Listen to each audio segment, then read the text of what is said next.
డ్రైవర్ను చెప్పుతో కొట్టిన మాజీ సీఎం కూతురు వేధిస్తున్నాడని డ్రైవర్కు దేహ శుద్ధి చేసిన అస్సాం మాజీ సీఎం ప్రఫుల్ల కుమార్ మహాంత కూతురట.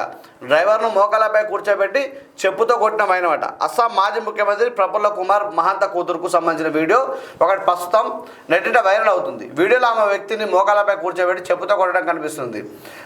దీస్పూర్లోని ఎమ్మెల్యేల గెస్ట్ హౌస్లో సోమవారం నాటి సంఘటన చోటు చేసుకున్నట్టు తెలుస్తుంది.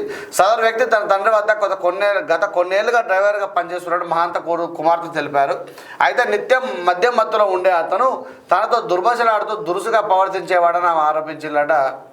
అంటే ఈ వీడియో వైరల్ అయినాక ఆ మాటలు చెప్పింది కావచ్చు వాస్తవానికి. అంతే, ధైర్యం చేయకపోవచ్చు. ఒక పనిచేసేటోళ్ళు ఓనర్ అని అంటారా? అట్లా అంటారా? నిత్యం మాజీ సీఎం కూతురు నిత్యం గొడవలు పెట్టుకుంటారు. అట్లా గొడవలు పెట్టుకుంటే ఆయన జాబ్ ఉంటుందా? కొన్ని సంవత్సరాలుగా పనిచేస్తున్నాడు. అది తప్పును కప్పుపుచ్చేందుకు. అయితే నిత్యం మధ్యలో ఉండే అతను దుర్భాషలు ఆడతారు. ఎట్లా జరుగుతుంది వాస్తవానికి మీరు గమనించండి. డ్రైవర్ అంటే వాళ్ళ ఇలా చిన్న జీతం చేసేటోడు దగ్గర పనిచేసే డ్రైవర్ కూడా చిన్నగా అంటారు, రేపు నుంచి రాకంటారు.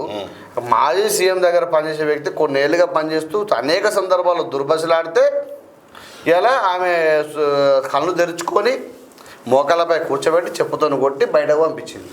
మళ్ళీ ఇంకొకటి ఏంటంటే, సరే వాళ్ళ నాన్నగారికి ఆయన మంచి ఉంటే వేరే డ్రైవర్లు అయితే ఉంటారు కదా, వేరే డ్రైవర్లు తీసుకెళ్తారు కదా. మరి నిత్యం జరుగుతున్నప్పుడు ఆమె ఎందుకు పట్టుకెళ్తుంది ఆయన?